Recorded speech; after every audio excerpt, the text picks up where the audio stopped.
இயேசுவின் அன்பு. கிறிஸ்து இயேசுவின் நாமத்தினாலே உங்களுக்கு அன்பின் வாழ்த்துக்கள். எசேக்கியேல் 36 அதிகாரம் 28 உங்கள் பிதாக்களுக்கு நான் கொடுத்த தேசத்திலே நீங்கள் குடியிருப்பீர்கள், நீங்கள் என் ஜனமாயிருப்பீர்கள், நான் உங்கள் தேவனாயிருந்து என்று கர்த்தர் சொல்லுகிறார். இதோ அவர் சொல்லுகிறார், நீங்கள் என் ஜனமாயிருப்பீர்கள், நான் உங்கள் தேவனாயிருப்பேன், நான் உங்கள் தேவனாயிருந்து உங்களை ஆசீர்வதிப்பேன் என்று கர்த்தர் சொல்லுகிறார். இப்பொழுது இருக்கிற நிலைமையை பார்க்கிலும் கர்த்தர் உங்களை 1000 மடங்கு ஆசீர்வதிக்க வல்லவராயிருக்கிறார்.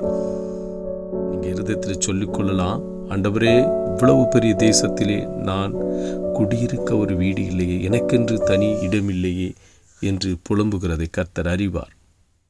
தேசமும் அதன் இரவும் குடிகளும் எல்லாம் கர்த்தருக்கு சொந்தமானது.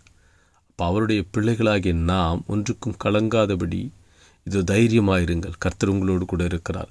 அவர் உங்கள் பிதாக்களுக்கு உங்கள் முன்னோர்களுக்கு இந்த தேசத்தை கொடுத்தார், இந்த உலகத்தை உண்டு பண்ணி அதை உங்கள் கையில் கொடுத்தார்.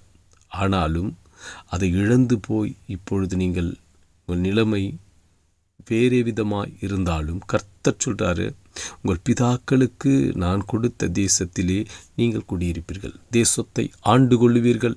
திரும்ப உங்களை புதுப்பித்து அவர் உயிர்ப்பித்து அவர் திரும்பவும் எடுத்து உங்களை வல்லமையாய் தேசத்தை ஆண்டு கொள்ளும்படி அவர் மாற்றுவார். நீங்கள் என் ஜனமா இருப்பீர்கள், நான் உன் தேவனா இருப்பேன் என்று கர்த்தர் சொல்றார்.